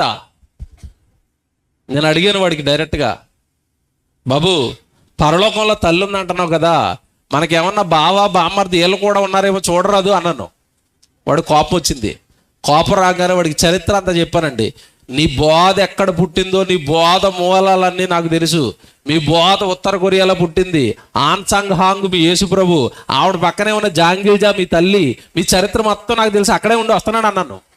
అంతే, ల్యాప్టాప్ మూసి అమ్మ మీకు మాకు సరిపోదమ్మా అని వెళ్ళిపోతానే ఉన్నాడు. క్రైస్తవ్యంలోనికి వస్తున్న తప్పుడు బోధల పట్ల క్రైస్తవ్యానికి సరైన అవగాహన లేకపోతే, మీకు అవగాహన లేకపోతే, ఇదిగో అపవాది తన వాళ్ళను దింపాడు. వీళ్ళు తొలి శతాబ్దంలో కూడా దింపాడు. పట్టారండి అపోస్తులు, పట్టేశారు. పట్టి ఏమంటున్నారు తెలుసా? గలతీ పత్రిక మీరు రండి, గలతీ పత్రిక రండి. వాక్యం పట్ల ఇంత తీవ్రమైన ఆలోచనలు మనకు లేనప్పుడు అండి మోసపోతామండి. మనకు కాని వాక్యము, మన ఆత్మలను దెబ్బతీసే వాక్యం మనం వినేస్తాం. 1వ అధ్యాయం 6వ వచనం చూడండి. గలతీ పత్రిక 1వ అధ్యాయం 6వ వచనం. క్రీస్తు కృపను బట్టి మిమ్మును పిలిచిన వారిని విడిచి భిన్నమైన సువార్త తట్టుకు. అండర్లైన్ చేసుకోండి. మనకు సువార్త ఒకటే తెలుసు. ఎవరు చెప్పిన సువార్తే కదా, ఎవరు చెప్పినా యేసుప్రభు ప్రకటిస్తున్నారు కదా, ఎవరు సభలు పెట్టినా యేసుప్రభు సభలు కదా అని మనం అనుకుంటున్నాం. అసలు సువార్త ఒకటే నీకు తెలుసు. పౌలు గారు ఇంకో సువార్త చెప్తున్నాడు గలతీ సంఘానికి. ఏంటంటది? భిన్నమైన సువార్త. అండర్లైన్ చేయండి ఆ పదం. భిన్నమైన సువార్త తట్టుకు మీరు ఎంత త్వరగా తిరిగిపోటు చూడగా నాకు ఆశ్చర్యం వేస్తుంది. ఇదేంటిది? పౌలు గారు కట్టిన సంఘంలోనికే భిన్నమైన సువార్త వచ్చింది అంటే, ఇప్పుడు మన సంఘాల పరిస్థితి ఏంటి చెప్పండి? ఇప్పుడు మన పరిస్థితి ఏంటి చెప్పండి? ఇప్పుడు ఏమండి, భిన్నమైన సువార్త ఎలాగుంటుంది, మరి ఒక సువార్త ఎలాగుంటుంది, మరి ఒక బోధ ఎలాగుంటుంది? చెప్పాను కదా ఎగ్జాంపుల్, పరలోకంలో మనకు ఎవరున్నారు? తల్లి ఉంది. అంతేనా? అంతే కదండి. బాధపడకుండా వినండి, నేను చెప్పే సత్యాలు. ఎవరిని విమర్శించడానికి మాత్రం ఇవి చెప్పడం లేదు. అందరూ నా వాళ్ళుగా ప్రేమించి ప్రభువును నమ్మిన వాళ్ళుగా మిమ్మల్ని కాస్త బైబిల్ వైపు అడుగులు వేయించడానికి మాత్రమే ఈ మాటలు మాట్లాడుతున్నాను తప్ప, ఎవరినో విమర్శించి చప్పట్లు కొట్టించుకుందామనో మెప్పు పొందుదామనో అసలు అలాంటి భావజాలంతో మేము లేవు. సేవ కూడా చేయటం లేదు. ఎందుకంటే మాకు పరలోకం కావాలి. మనుషులు మెప్పొద్దు, మనుషులు తిడతన్నా పట్టించుకోము, మనుషులు పొగడతలు పొగిడినా మేము పట్టించుకోము. మాకు కావలసింది పరలోకంలో ఉన్న తండ్రి కృప. బైబిల్లో ఆయన రాయించిన సత్యాలు సమాజానికి చెప్పాలి. ప్రారంభంలో మీకు వచనం చదివించాను 2 కొరింథీలో, మేము ప్రకటింపని మరొక యేసును వారు ఏం చేస్తారు అన్నాడు, ప్రకటిస్తారు అన్నాడు కదా. ఏమంటే వాళ్ళు ప్రకటించని యేసు వీళ్ళు ఎలా ప్రకటిస్తారో చెప్తాను. ఏమంటే మీలో ఎంతమంది కొత్త నిబంధన చదివిన వాళ్ళు ఉంటారో? కొత్త నిబంధనలో పుస్తకాలు నేను చెప్తాను. మత్తయి, మార్కు, లూకా, యోహాను సువార్త. నెక్స్ట్ వచ్చే పుస్తకం ఏం చెప్పండి? అపోస్తుల కార్యాలు. అంటే అపోస్తులు అందరూ సేవ చేసిన కార్యాలు ఇవి. నెక్స్ట్ వచ్చే పత్రిక ఏం చెప్పండి? రోమ పత్రిక. మీకు తెలియదు కాదు. ఆ తర్వాత కొరింథీ పత్రిక, గలతీ పత్రిక, ఎఫెసీ పత్రిక, ఫిలిప్పీ పత్రిక, కొలసీ పత్రిక, ఇక పౌలు గారు రాసిన 14 పత్రికలు, యాకోబు గారి పత్రికలు, పేతురు గారి పత్రికలు, యోహాను గారి పత్రికలు, చివరిలో యోధా పత్రిక, ప్రకటన గ్రంథం. ఇది కొత్త నిబంధన సువార్త. Very good. ఇప్పుడు నేను అడుగుతున్నాను, పౌలు గారు మేము ప్రకటింపని మరొక యేసు అన్నాడు. ఇదిగో మేము ఒక సువార్త ప్రకటిస్తే ఇందులో ఒక భిన్నమైన సువార్త ఒకటి వచ్చిందని అంటున్నాడు. ఇంతకీ ఏంట భిన్నమైన సువార్త అంటే? బైబిల్ జాగ్రత్తగా ఓపెన్ చేసి ఇప్పుడు నేను చదువుతున్న వచనాన్ని బాగా రాసుకోవాలి మీరు. తిమోతికి రాసిన పత్రిక, తిమోతికి రాసిన 2వ పత్రిక 2వ అధ్యాయం 15వ వచనం చూద్దాం అందరం. తిమోతికి రాసిన 2వ పత్రిక 2వ అధ్యాయము 15వ వచనం అందరు దయచేసి చూసుకోండి. తిమోతికి రాసిన 2వ పత్రిక 2వ అధ్యాయము 15వ వచనం అండి. దేవుని ఎదుట యోగ్యునిగాను సిగ్గుపడనక్కరలేని పనివానిగాను సత్యవాక్యము మళ్ళా వచ్చేసింది చూడండి. ఇదిగో తిమోతి, మేము ఆల్రెడీ సత్యవాక్యం చెప్పుకుంటూ వెళ్తున్నాం. సంఘాలు బాగోలేదు, దినమైన సువార్త వచ్చేసింది, మరొక సువార్త వచ్చేసింది, మరొక యేసును వాళ్ళు ప్రకటిస్తున్నారు.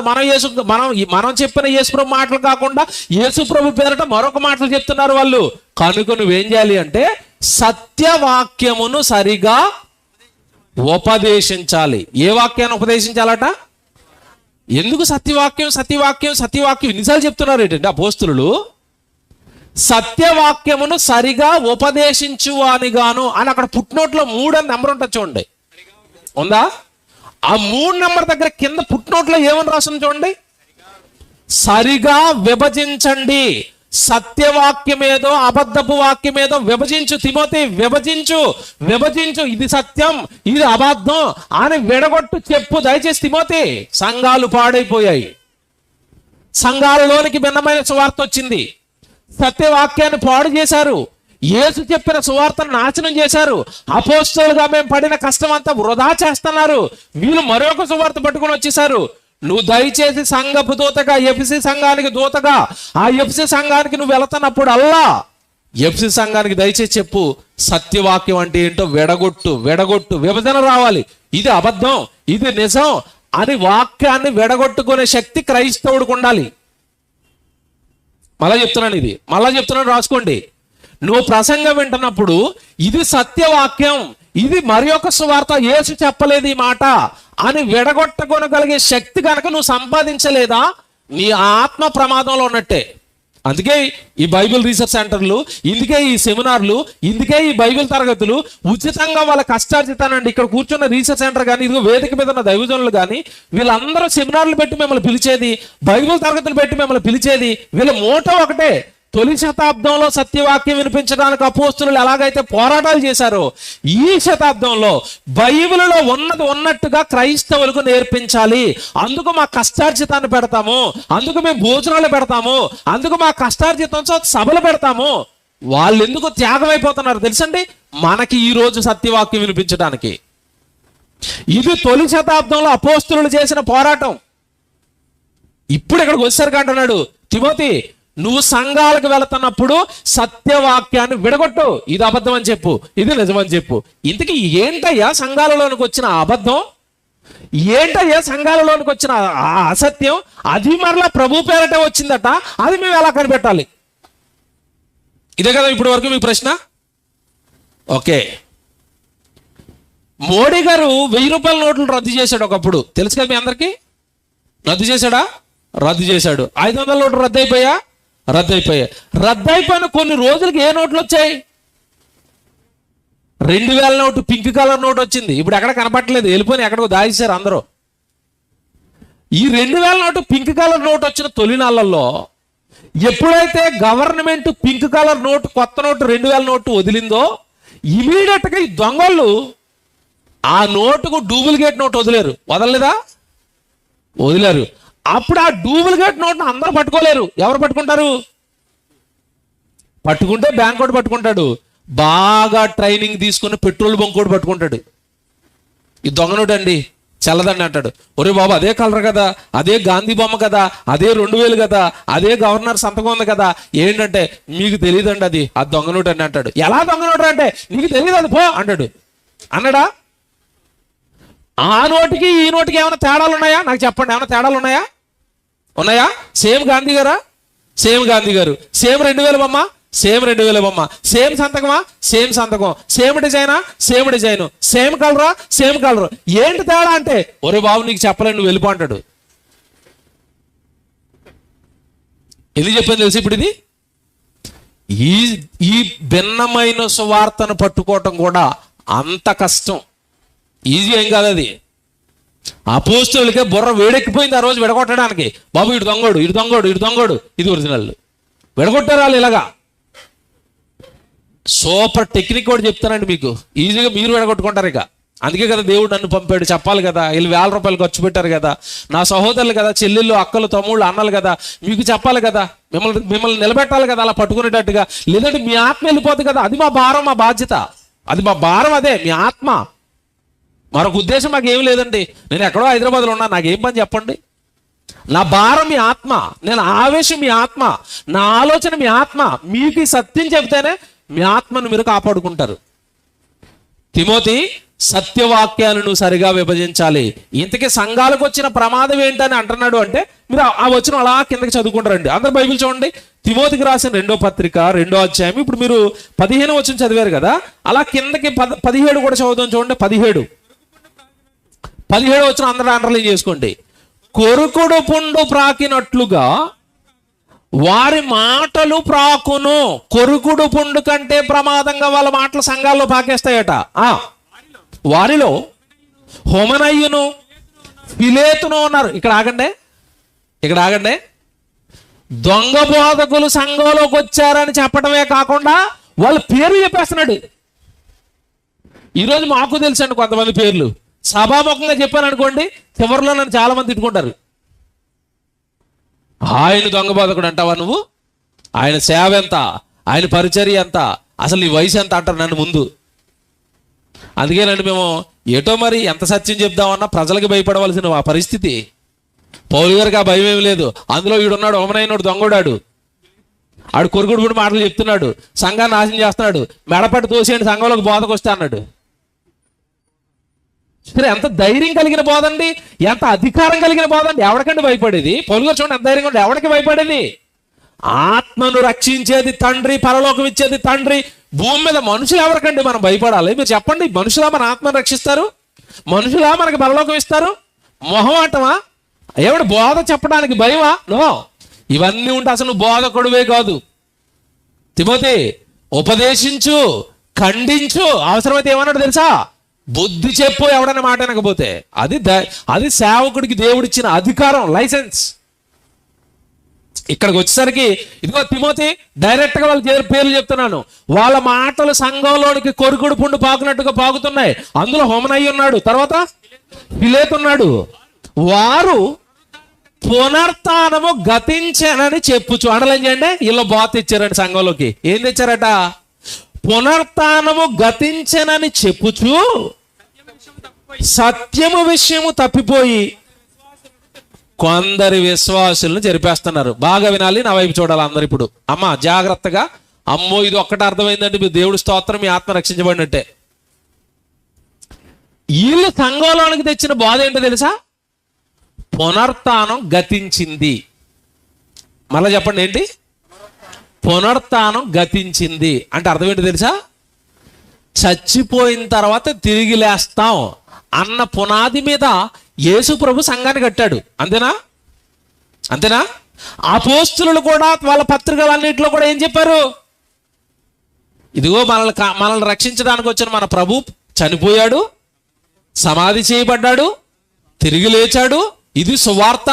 దీన్ని ఎవడైతే నమ్ముతాడో వాడు కూడా బాప్తిసం తీసుకుని, నమ్మి బాప్తిసం తీసుకుంటే వాడు కూడా సమాధుల్లోంచి తిరిగి లేస్తాడు. అందుకే ప్రభువుని నమ్మండి. అపోస్తులుడు సువార్త అంతా ఇదే. మరొకటి ఏమన్నా ఉందేమో కొత్త నిబంధనలో నాకు చూపించండి. ఏమైనా ఉందా? ప్రభువుని నమ్మితే పాపాలు కడుక్కుంటా. బాగా వినండి, ప్రభువుని నమ్మితే పాపాలు పోతాయి. పాపాలు పోతే పరిశుద్ధులంగా మారతాము. పరిశుద్ధులంగా మారితే పరలోకం వెళతాము. అందుకే నన్ను నమ్మండి. నేను నిత్యజీవము మాటలు గలవాడును.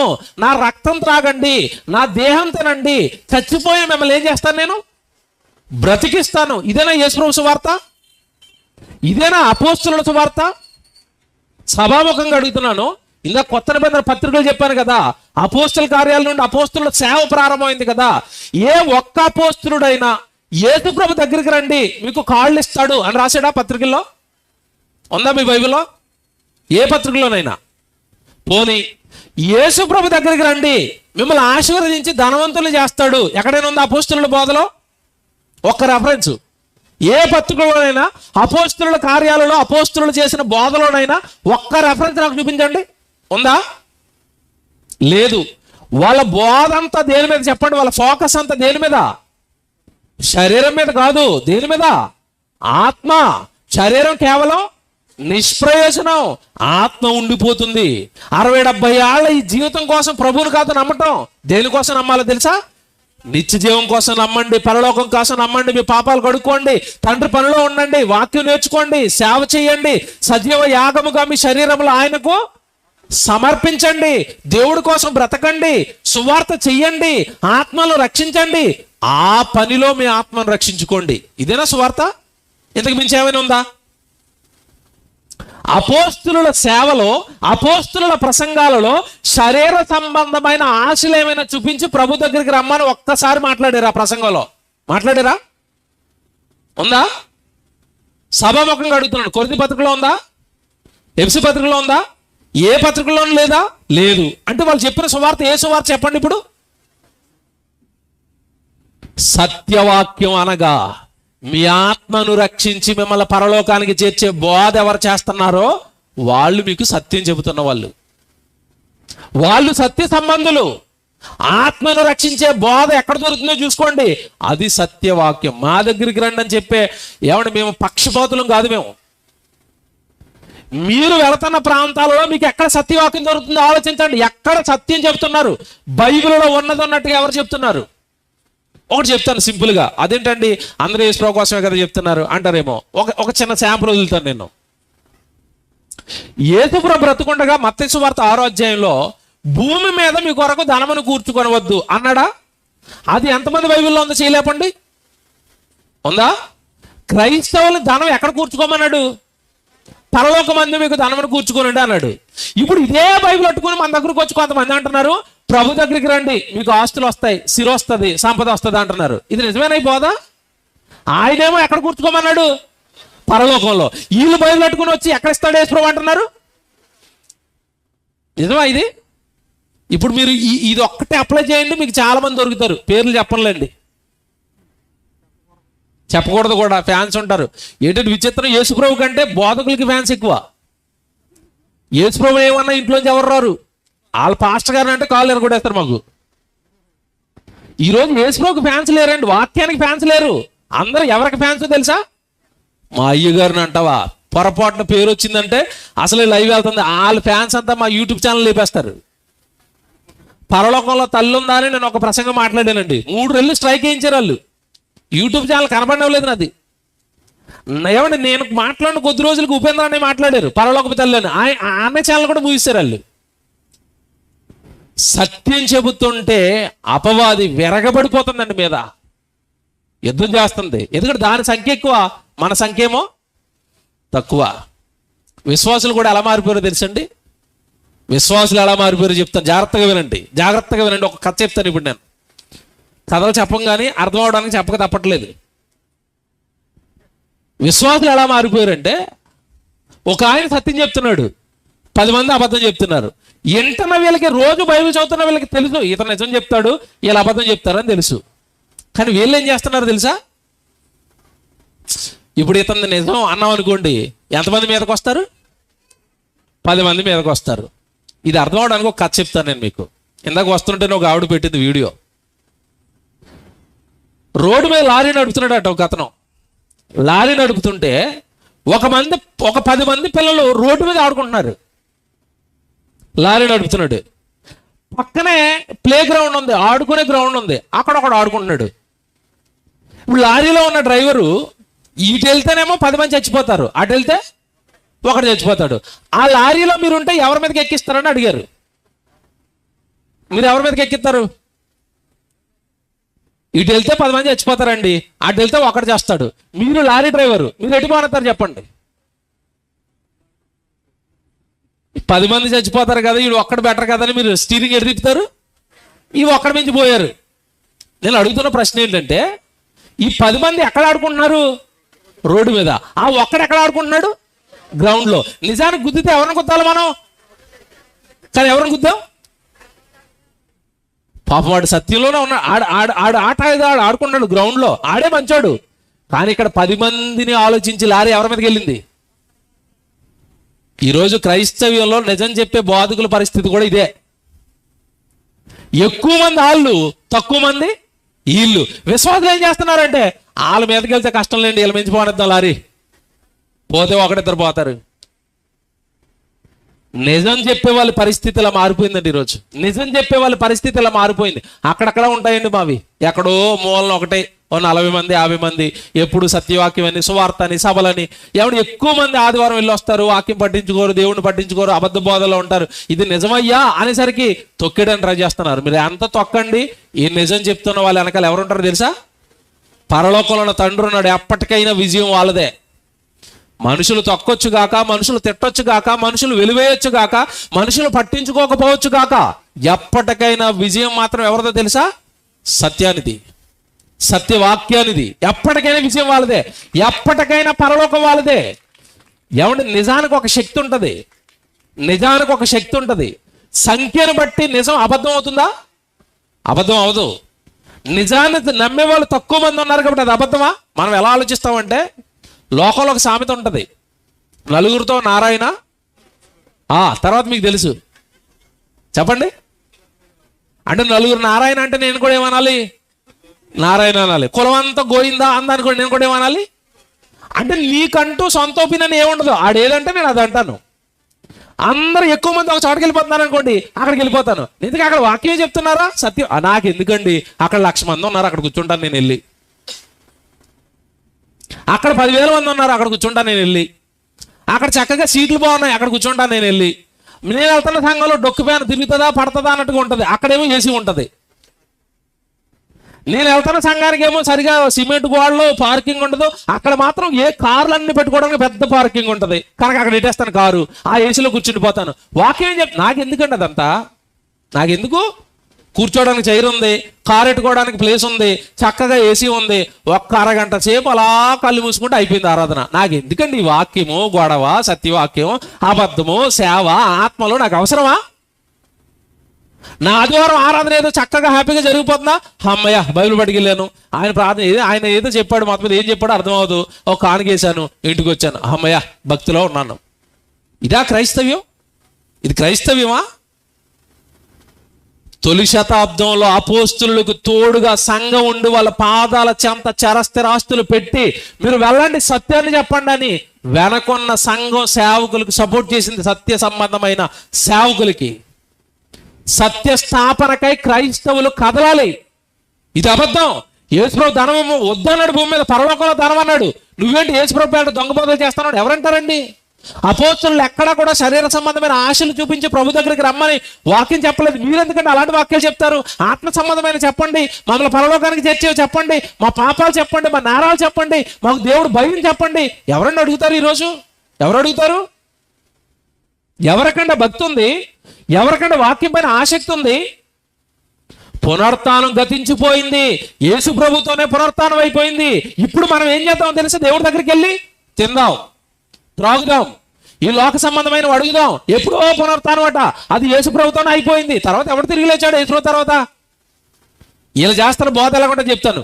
యేసు ప్రభు తర్వాత తిరిగి ఎవడు లేచాడు? మీ తాతగారు చచ్చిపోయారు, తిరిగి లేచాడా? మీ మామగారు చచ్చిపోయింది, తిరిగి లేచిందా? ఊరుకోండి, అది యేసు ప్రభుతో అయిపోయింది, పునరుత్థానం లేదు, ఏం లేదు, అపోస్తులకు పిచ్చిపట్టి అలాంటి బాగా చేస్తున్నారు. మన దేవుడి దగ్గరికి వెళ్ళాల్సింది దేనికో తెలుసా? ఆశీర్వదిస్తాడు దేవుడు మనల్ని, అందుకు వెళ్ళాలి అన్న బోధ కొరింథీ పట్టణంలోనికి వచ్చింది. అది కూడా చూపిస్తాను. కొరింథీలకు రాసిన పత్రిక త్వరగా తీసుకొని ముగించేస్తాను. ఇక కొరింథీలకు రాసిన పత్రిక 15వ అధ్యాయం చూడండి. మొదటి పత్రిక 15వ అధ్యాయంలో 12వ వచనం. కొరింథీలకు రాసిన మొదటి పత్రిక 15వ అధ్యాయం 12వ వచనం. క్రీస్తు మృతులలో నుండి లేపబడి ఉన్నాడని ప్రకటింపబడుచుండగా, అపోస్తలుల సువార్త ప్రకటన ఏంటంటే క్రీస్తు మృతుల్లో నుండి లేచాడు, నువ్వు క్రీస్తు దగ్గరికి రా, పరలోకంలో నీకు తండ్రి ఉన్నాడు, ఆయన నిన్ను తిరుగు లేపుతాడు, నీ పాపాలు కడుక్కో, బాప్తిసం తీసుకో, సంఘంలో దేవుడు సేవ చెయ్యి, నీ దేహాన్ని దేవుడికి ఇయ్యి, లోక సంబంధమైన ఆస్తులని, సంపదని, నీ జీవితాన్ని, నీ ఆయుష్కాలాన్ని నాశనం చేసుకోకు, 60-70 ఏళ్ళ ఈ చిన్న జీవితం పైన మమకారం పెంచుకోకు. త్వరలోనే యేసుక్రీస్తుల వారు రాబోతున్నారు. ఆయన వచ్చినప్పుడు నువ్వు ఆయనకి ఏం చేసావో లెక్క చెప్పాలి. నీ దేహాన్ని బట్టి నీకు ఇచ్చిన తలాంతును దేవుడి కోసం నువ్వు వాడావో లేదో లెక్క చెప్పాలి. మృతులకు పునరుత్థానం ఉంది, నువ్వు తిరిగి లేస్తావు, యేసుక్రీస్తుల వారి న్యాయపీఠం ఎదుట నిలవబడతావు.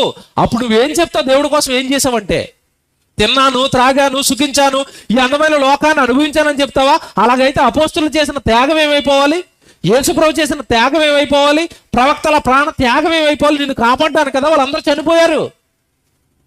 నువ్వు తినడానికి, త్రాగడానికి, సుఖించడానికే పుట్టావు. లోకంలో సంపాదించుకునే సమయమా ఇది? దాచుకునే సమయమా? దోచుకునే సమయమా? దేవుడి కొరకు బ్రతకడానికి దేవుడిచ్చిన సమయమా ఇది? ఎందుకు వాడుతున్నారు? అదే అడుగుతున్నాడు ఇక్కడ. ఎంత బాగుంటుందంటే 12వ వచనంలో, క్రీస్తు మృతుల్లో నుండి లేపబడి ఉన్నాడని మేము ప్రకటించుచుండగా మీలో కొందరు, అందరు కాల్సమా, అప్పటి సంఘంలో కొందరట, మీలో కొందరు మృతుల పునరుత్థానము లేదని ఎట్లు చెప్పుచున్నారు. అసలు వాళ్ళ బోధల్లో పునరుత్థానం అనేదే ఉండదు.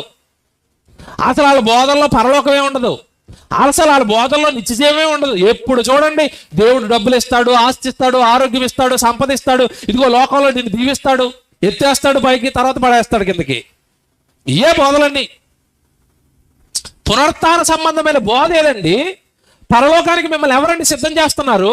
యేసుక్రీస్తుల వారు దినం దొంగ వచ్చినట్లుగా వచ్చినంటే రేపు యేసుప్రభు వస్తే నువ్వు రెడీ ఆ పరలోకానికి? నిన్ను సిద్ధం చేశారా? నిన్ను దేవుడు పనిలో ఉంచారా?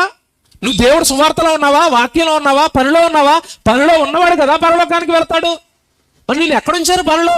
ఆదివారం ఆరాధన రా, దేవుడు నిన్ను దీవిస్తాడు. ఇదేం బోధ అండి? ఇదేం బోధ?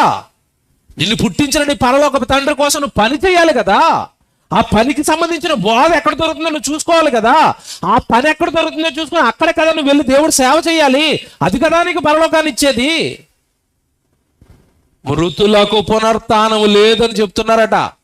ఇంతకీ బోధ ఏంటో తెలుసా? నాకు టైం అయిపోయిందండి, మీరు చదువుకోండి ఈ అధ్యాయం అంతా. 19వ వచనం చూడండి. 19వ వచనంలో వాళ్ళ బోధ ఏంటి? ఇంతకీ 15-19. ఇదిగో ఈ జీవిత కాలము మట్టుకే, అనగా 60-70 ఏళ్ల మట్టుకే మనం ప్రభుని నమ్ముదాం. ప్రభు దగ్గరికి వెళ్ళి ఆరోగ్యం అడుగుదాం, ప్రభు దగ్గరికి వెళ్ళి ఆస్తులు అడుగుదాం, ప్రభు దగ్గరికి వెళ్ళి ఉద్యోగం అడుగుదాం, ప్రభు దగ్గరికి వెళ్ళి వ్యాపారం అడుగుదాం, ప్రభు దగ్గరికి వెళ్ళి ఆస్తులు అడుగుదాం. ఈ జీవితకాలం మట్టుకే, ఈ జీవిత కాలము మట్టుకే మనము క్రీస్తునందు నిరీక్షించిన వారమైన ఎడల మనుషులందరికంటే మనం దౌర్భాగ్యులం అయిపోతాం కదా. ఈ జీవితకాలం మట్టుగా మీరు ప్రభువుని నమ్ముతున్నారు. ఆ ప్రభుని ఈ జీవితకాలం మట్టుకు నమ్మే బోధ మీకు అందుతుందా? అదేనండి భిన్నమైన సువార్త, అదేనండి అబద్ధపు వాక్యం. అది సత్యవాక్యం కాదండి. నిజంగా ఒరిజినల్ క్రైస్తవుడు నీ ఆత్మను పరలోకానికి సిద్ధం చేస్తాడు. ఒరిజినల్ బోధకుడు. అపవాది ఏం చేస్తాడో తెలుసా? మనం పరలోకం వెళ్ళటం ఇష్టం లేదు కనుక వాడు ఈ లోక సంబంధమైన బోధ చేసి పరలోకాన్ని మరిపించి, నిత్య జీవాన్ని మరిపించి, ఎప్పుడు ఈ లోక సంబంధమైన ఆశలు నీ బుర్రలో నింపుతూ ఉంటాడు బోధల రూపంలో. అక్కడ పట్టుకోవాలి ఇటు దొంగ బోధకుడని. మనకి ఎలాంటివి అంటే, మన గురించి ఏమి రాసినట్టు బైబిల్లో, కల్పనా కథల వైపు తిరుగు కాలము వచ్చుచున్నది, అట్టివారు అలాంటి బోధకులను ఆ రోజున్న ప్రజలు ఏం చేస్తారని చెప్పాడు? పోగు చేసుకుంటారు. అంటే మనకి వాక్యం కావాలా, కథలు కావాలా?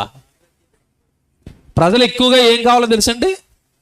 కల్పనా కథలు. వాక్యంలో ఒక్క ముక్క ఎంత పొడుగు, అమెరికాలో అది జరిగింది, ఆఫ్రికాలో ఇది జరిగింది అనేసరికి చెవి ఎంత అవుతుంది. అది ఎఫ్సి పత్రిక అనేసరికి ఏదో బాధ ఇలా తీయడానికి. కథలు చెప్తుంటేనండి చెవులు ఎంత అవుతాయి. వాక్యం చెప్తుంటే ఎప్పుడైపోద్దో ఏమో. వాక్యము ఆత్మను రక్షిస్తుంది.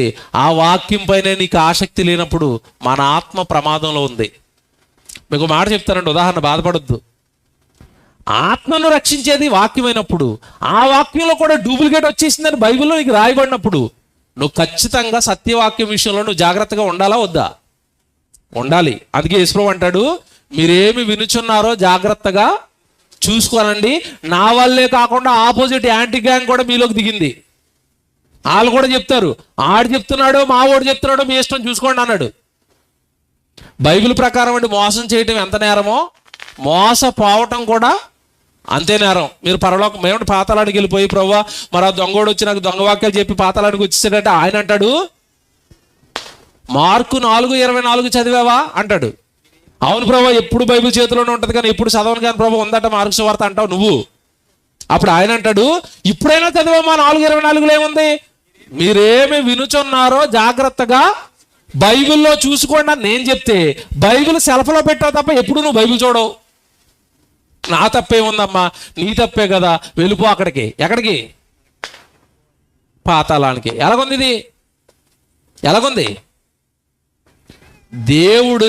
దేవుడికి ఎవడు మనం ఏ ప్రశ్న అడిగినా ఆయన దగ్గర సమాధానం ఉందండి. మన ఆత్మ మన చేతుల్లో ఉంది.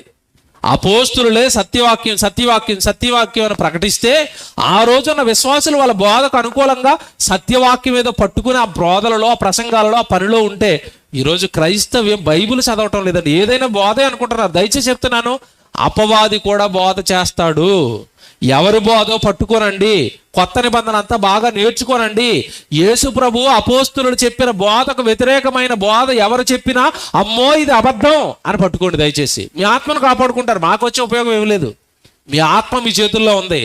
మీ ఆత్మను రక్షించుకునే బైబిల్ కూడా మీ చేతుల్లోనే దేవుడు పెట్టాడు. మీరు బాధపడినట్టు మాట చెప్తాను, ముగింపానండి, ముగించేస్తున్నాను.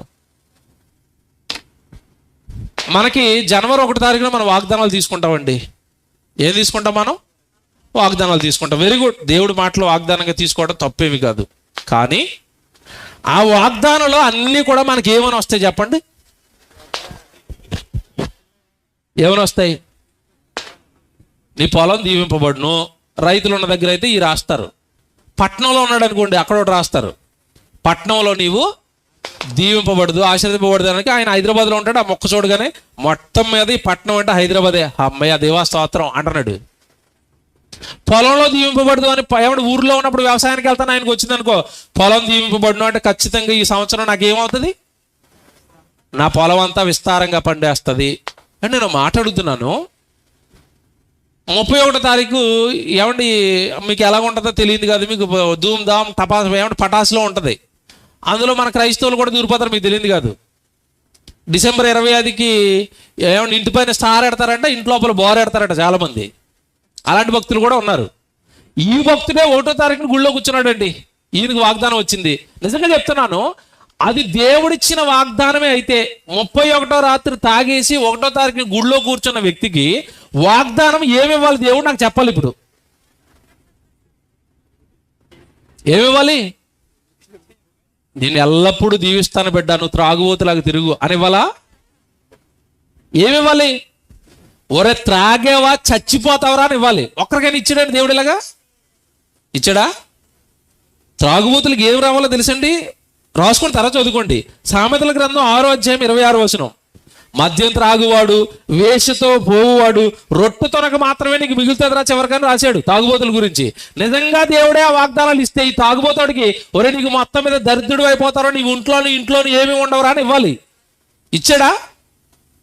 ఎవడు? ఎప్పుడైనా వాగ్దానాలలో నరకమైన వారు పురుగు చావదు, అగ్ని ఆరదు వాగ్దానం వచ్చింది ఎవరికైనా? రాదు. లేటెస్ట్గా మన జనవరిలో జరిగింది ఒకటి చెప్తారండి మీకు. అందరూ కుటుంబం అంతా వాగ్దానాలు తీసుకుంటున్నారు. ఓ పిల్ల వాగ్దానం తీసుకుందండి, 7 సంవత్సరాలు పిల్లకి. ఎంత? ఎన్ని సంవత్సరాలండి? అందరూ చెయ్యటి వాగ్దానాలు తీసుకుంటే పిల్ల కూడా వాగ్దానం తీసుకుంది. ఒక వాగ్దానం వచ్చింది. పిల్లకి ఏం చేయాలో అర్థం అవ్వట్లేదు, అక్కడ అతలాకుతలం అయిపోయింది పిల్ల. ఆ పట్టుకెళ్ళి వాళ్ళ అమ్మకి ఇచ్చింది. అమ్మాయి ఆశీర్వాదం వచ్చింది నాకంటే. వాళ్ళ అమ్మకి ఏం అర్థం అవ్వలేదు. ఏదో అమ్మాయి ఈ సంవత్సరం మనకు బాగోలేదు, పద ఇంటికి వెళ్ళిపోదామని ఇంటికి వెళ్ళిపోయింది. ఎందుకంటే అందులో ఏమొచ్చిందో తెలుసండి, మునుపటి ఆట నీ కౌగిట మంచి మగబిడ్డ ఉంటాడని వచ్చింది. పిల్లకి వయసు ఎంత? 7 సంవత్సరాల పిల్లకి మునుపుటి ఆట మగబిడ్డ ఉంటాడా చేతిలో? ఉంటాడా? అది నిజంగా బైబిల్లో ఉన్న మాట అంటే బైబిల్లోనే ఉంది. అది ఎవరికి వచ్చిన మాట? ఎవరికి ఇచ్చిన వాగ్దానం? దేవుడు. ఎలీషా ప్రవక్త ఉంటాడు కదండి, ఎలీషా ప్రవక్తకి ఒక ఆవిడ ఆతిథ్యం ఇస్తుంది. శూనేమీరాలు మీకు తెలుసు కదా, ఇంటి పైన మేడగది కట్టి చక్కగా దైవజనుడు కదా ఆతిథ్యం ఇచ్చినందుకు, అమ్మ నాకు ఇంత ఇంత పరిచయం చేస్తున్నావు కదా, నీకు ఏదో కొద్దు ఉందో చెప్పమ్మా అంటాడు ఆయన. అప్పుడు అన్నాడు, నాకు అన్నీ ఉన్నాయి కానీ గురువుగారు బిడ్డలు లేరండి, నేను ముసలిదాన్ని అయిపోయాడు, మా ఆయన గారు మేము ముసలోళ్ళు, మాకు బిడ్డలేడు అనేసరికి అప్పుడు అన్నాడు ఎలీషా ఏమని, నేను మరలా ఏట నీ దగ్గరికి వస్తానమ్మా, సువార్తకి సభలకు వస్తాను, అప్పుడు మీ ఇంటికి వస్తాను, నేను వచ్చేసరికి నీ కౌగుట ఎవరుంటారు? ఎవరికి ఇచ్చాడు అది? శూన్యమిరాలకి ఇచ్చారు. అదట్టుకొచ్చి ఎవరి చేతిలో పెట్టారు? ఏంటి చెప్పండి, ఇవన్నీ అబద్ధాలు కదా? ఇలా చెయ్యొచ్చా? చెబితే కోపం అండి, చెబితే మమ్మల్ని తిట్టుకుంటారండి. చేయకండి, తప్పులు ఇవన్నీ, పాపాలు ఇవన్నీ, నేరాలు ఇవన్నీ. మన వాగ్దానం ఏంటో తెలుసా? క్రైస్తవులుగా మన అందరికీ దేవుడు ఇచ్చిన వాగ్దానం ఏంటో తెలుసా? మీ వాగ్దానం ఇదే. ఏ వాగ్దానాన్ని నమ్మకండి, క్రైస్తవులకు ఇచ్చిన వాగ్దానం చెప్తున్నాడు బైబిల్లో. యోహాను గారు రాసిన మొదటి పత్రిక 2వ అధ్యాయము 25వ వచనం చూడండి. బైబిల్లో మన వాగ్దానం ఇదే. అందరికీ, క్రైస్తవులు అందరికీ కలిపి ఒకటే వాగ్దానం దేవుడు ఇచ్చేసాడు ఎప్పుడో. ఇంకా రకరకాల వాగ్దానాలు కాదు మనకి. అబ్రహాం గారికి ఇచ్చినవి ఏమండి, ఇక్కడ శూనేమీరాలకు ఇచ్చినవి, ఇస్సాకుకి ఇచ్చినవి మనకి ఇవ్వడండి. మనకి ఇచ్చిన వాగ్దానం వేరు. ఎఫెసీయులకు రాసిన ఏమండి యోహాను గారు రాసిన పత్రిక 2వ అధ్యాయము 25, నిత్య జీవమును అనుగ్రహించునన్నదియే ఆయన తానే మనకు చేసిన. ఇప్పుడు మీ వాగ్దానం ఏంటి చెప్పండి? మీ వాగ్దానం ఏంటి? మీ వాగ్దానం ఏంటి ఇప్పుడు? అంటే క్రైస్తవులు అందరికీ ప్రతి సంవత్సరం ఏమి ఇవ్వాలి? 1 యోహాను 2:25 ఇవ్వాలి. ఇది ఈ వాగ్దానం. అబ్రహాం గారికి ఇచ్చాడు, నువ్వు అడుగుపెట్టిన దేశాలల్లా, అడుగుపెట్టిన దేశం వల్ల నీదే అన్నాడు. అది నీకే దేశాన్ని ఇస్తాడు, పాకిస్తాన్ ఇస్తాడు. ఇప్పుడు నీ సంతానాన్ని ఇసుకరేణువుల వల్ల విస్తరింపజేస్తాను, ఆ వాగ్దానాలు కూడా వచ్చేస్తాయి. నీకేమో ఫ్యామిలీ ప్లానింగ్ ఆపరేషన్ అయిపోయింది. నీ సంతానం ఇసుకరేణులాగా అవుతుందా? ఎవరికో ఇచ్చినవి మీ చేతుల్లో పెట్టడం లేదు. ఇది అబద్ధం కాదు, ఇది కల్పితం కాదు. నీకు ఇచ్చిన వాగ్దానం ఏంటి బైబిల్లో? దేవుడు నిత్య జీవాన్ని ఇస్తాను, నా కోసం బ్రతుకు, ఇది నీ వాగ్దానం. భూమి మీద ఆస్తులు కాదు, భూమి మీద సంపదలు కాదు. ఎవడు ఆస్తులు లేని వాళ్ళు, సంపదలు లేని వాళ్ళు పరలోకానికి వెళ్ళిపోయారు. లాజరు ధనవంతుడు బైబిల్లో మనకు కనబడతారు. ధనవంతుడికి అన్నీ ఉన్నాయి, లాజర్కి ఏమి లేదు, ఏమి లేదు. అతను పరదేశికి వెళ్ళిపోయాడు. ఇప్పుడు నీకు ఉండవలసింది ఆస్తో, శిరో, సంపదో, సంతానమో కాదు. నీకు ఉండవలసింది ఏంటో తెలుసా? భక్తి, దేవుని సేవ, దేవుడి సన్నిధిలో గడపటం, దేవుడి పని. అది నీకుంటే పరలోకం నీదే. అది నీ వాగ్దానం. వాగ్దానాన్ని మార్చారేంటి? ఆశీర్వాదాలు మార్చారు. ఆశీర్వాదాలు ఎలా మార్చారో తెలుసా? భూమి ఇస్తాడు, ఇల్లు ఇస్తాడు. ఎక్కడో ద్వితీయోపదేశకాండంలో ఇచ్చాడండి అవన్నీ. టైం అయిపోయింది నాకు చెప్పేవాడిని. కానీ ద్వితీయోపదేశకాండం 28వ అధ్యాయంలో ఉంటాయి ఇవన్నీ. ఆస్తి ఇస్తాను, పొలం ఇస్తాను, సంపద ఇస్తాను. అసలు క్రైస్తవుల ఆశీర్వాదాలు ఏంటో తెలుసా? ఎఫ్సి పత్రిక 1వ అధ్యాయం 3వ వచనం రాసుకుని తర్వాత చదువుకోండి. ఆత్మ సంబంధమైన ప్రతి ఆశీర్వాదమును ఆయన మనకి అనుగ్రహించాను. వాళ్ళకి శరీర సంబంధమైనవి ఇశ్రాయేలుకి, మనకి క్రైస్తవులకి ఆత్మ సంబంధమైన ఆశీర్వాదాలు ఉన్నాయి. వాక్యాన్ని కలిపి చెరిపేశారండి, కలిపేశారు, మిక్స్ చేశారు. దయచేసి కొత్త నిబంధన బాగా చదవండి క్రైస్తవులారా. అపోస్తుల బోధ చదవండి. మేము చెప్పిన సువార్తను గాక మరి ఒక సువార్తను ఎవడైనా మీ వద్దకు తెచ్చాడంటే దానిని నమ్మొద్దు అని గలతీ 1:6 రాసిన పౌలు గారి వాక్యాన్ని క్రైస్తవులుగా మీరు నమ్మండి. మేము చెప్పిన సువార్త నమ్మండి అన్నారు. అపోస్తుల వాక్యాలన్నీ మీరు నమ్మండి. కొత్త నిబంధన క్రైస్తవులకు ఇచ్చిన వాగ్దానాలు, కొత్త నిబంధన క్రైస్తవులకు ఇచ్చిన ఆశీర్వాదాలు. దయచేసి పాత నిబంధనలోకి వెళ్ళకండి. ఆ పాత నిబంధన అంతా ఇశ్రాయేలుకి ఇచ్చాడు, వాళ్ళ శకం ముగిసింది. ఆ నిబంధనను మార్చేశాడు దేవుడు. అందుకే బైబిల్లో 2 నిబంధనలు ఉంటాయి, ఒకటి పాతది, రెండోది కొత్తది. కొత్తది నీకు, పాతది ఇశ్రాయేలుకి. వాళ్ళ దాంట్లోకి నీకు వెళ్ళకు. నీ వాగ్దానాలు వేరు, నీ ఆశీర్వాదాలు వేరు. ఎవరైనా కలిపి చెరిపేస్తున్నారేమో చూసుకో. నీ ఆత్మను కాపాడుకో, సత్యవాక్యంలో ఉండు. నేను చెప్పిన వచనాలు అన్ని రాసుకోండి, ఇంటికి వెళ్ళి చదువుకోండి. యోధా పత్రిక 3వ వచనం దయచేసి రాసుకోండి ఇవన్నీ. యోధా పత్రిక 3వ వచనం, 1 యోహాను 4వ అధ్యాయము 1 నుంచి 6 వచనాలు, 1 యోహాను 2వ అధ్యాయం 18వ వచనం, 2వ యోహాను 9వ వచనం, 3వ యోహాను 2వ వచనం 3వ వచనం, అపోస్తలుల కార్యాలు 20-29. ఈ వచనాలు అన్నీ ఏంటో తెలుసండి? సత్యవాక్యం గురించి అపోస్తలులు చేస్తున్న పోరాటం అది. చదువుకున్న తర్వాత కనుక అపోస్తలులు సత్యవాక్యం అని ఎందుకు ప్రకటించారంటే వాళ్ళు ప్రకటిస్తున్న కాలంలోనే సంఘాలలోనికి ఏమొచ్చింది?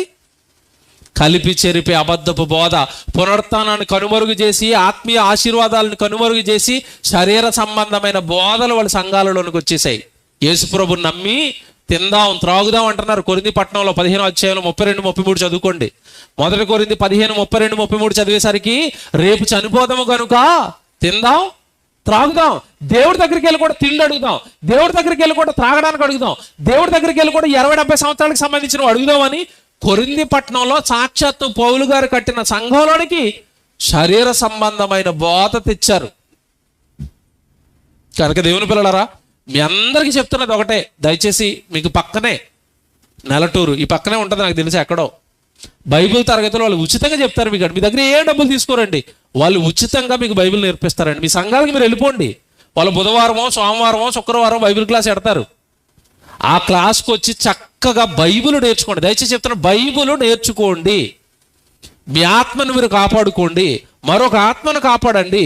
ఈ అబద్ధంలో కొన్ని లక్షల కోట్ల మంది మురిగారు. ఇప్పుడు సత్యవాక్యానికి భిన్నంగా జరుగుతున్న బోధలో కొన్ని ఆత్మలైనా మీ జీవితాన్ని ఉపయోగించి కాపాడండి. దేవుడికి బల అనిపించుకుంటారు మీ జీవితాన్ని ఉపయోగించి. కొంతమందికైనా ఈ సత్యాన్ని అందజేస్తే అపోస్తలులు చేసిన పోరాటం ఈ శతాబ్దంలో క్రైస్తవులుగా మనము చేయాలి. ఈ దొంగ బోధనలు అరికట్టాలి, సత్యాన్ని స్థాపించాలి. అందుకే ఈ బైబిల్ రీసెర్చ్ సెంటర్లు, ఈ యానివర్సరీలు, ఈ సభలు సత్య స్థాపన కోసం. ఇది ఒకప్పుడు అపోస్తలులు చేసిన బోధ. ఈ తరంలో Bible open university India international ద్వారా అపోస్తలులుగా చేసిన పోరాటమే జైశాలి గారి సారథ్యంలో ఈరోజు మేము జరిగిస్తున్నది అదే. మాకేమీ స్వప్రయోజనాలు లేవు. అపోస్తలుల బోధను నిలబెట్టాలి, సత్యవాక్యాన్ని నిలబెట్టాలి. అర్థమైతే మీరు అదృష్టవంతులు.